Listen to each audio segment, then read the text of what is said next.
معين مر معين، شوف سبرنت العالي معين، يا سلام، تكمل برونو، تسديده، الله، هي واحدة وخلاص.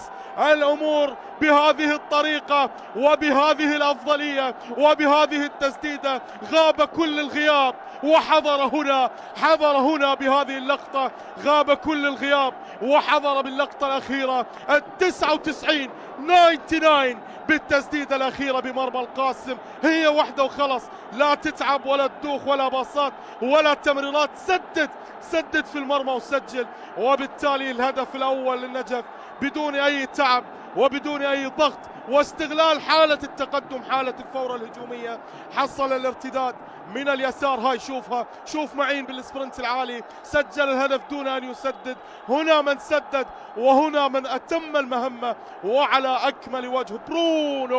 برونو هو من مزق شباك القاسم في هذه اللقطة. وللحديث بقية ما تنتهي على هذا الشكل، أواعدك وتذكر ما تنتهي على هذا الشكل يا مشاهدنا الحبيب.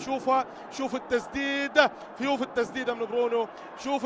من برونو، وبالتالي هدف اللقاء النجف الأول في هذه المباراة بالدقيقة